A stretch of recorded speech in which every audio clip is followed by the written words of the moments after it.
people have watches, people don't have watches. Nesimu esawa sin setting. Ngamba ayina tayina nnyo kimugoba. Na Allah subhanahu wa ta'ala mumanyi bulungi nti mu bimwera ebibye yeewanyisa nabyo bwe budde.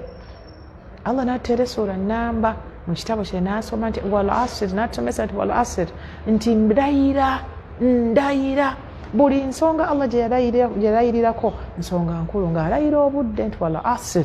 Era mugende buke mugisome mugitegereze tegeeza ki ojja genda okulaba nga omuntu ekyobugagga kyalina kyokka budde, kubanga obudde mwe muli obulamu bwo.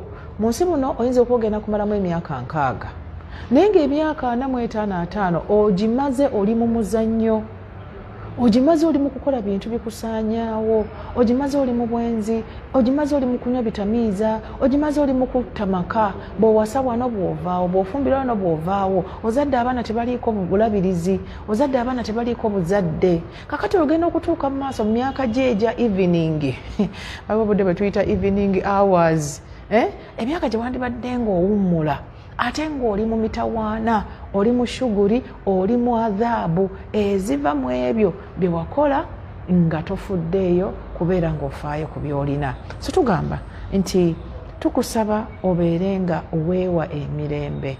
Bwewa emirembe ng'otebenkera ne by'olina, weewe emirembe ng'otuula wansi n'owandiika bye wandyagadde okufuna, bye wandyagadde okukola, bye wandyagadde okusoma, bye wandyagadde okusomesa, gye wandyagadde okugenda, gye wandyagadde okukyala, byonna biwandiike kuba byonna Allah yabirina.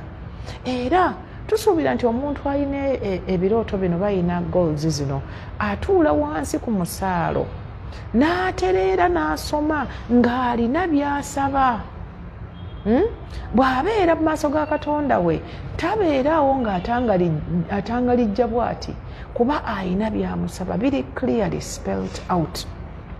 Ti Allah wange njagala abaana 6 nga mulimu abalongo ba mirundi 2. Allah subhanahu wa ta'ala siyagaba abalongo. Ti Allah subhanahu wa ta'ala njagala ompe entambula.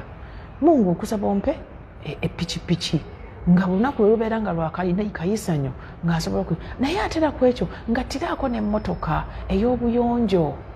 Motoka ey'obuyonjo ate ntegeera kati nno nga nsomesa lwaki ya buyonjo, bw'ogituulamu enfuufu tekugendako.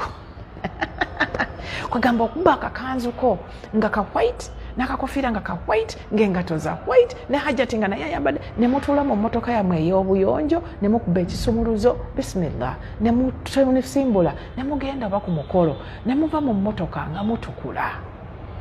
Abatuula ku boda Hajjati ng'omwami ayina boda batuuka ewantu nga beetaaga okuyitako mu kinaabiro oba beetaaga okufuna ku wuzu ng'ajjeko enfuufu ku bukooweekoowe. So emmotoka ey'obuyonjo yeetaagisa.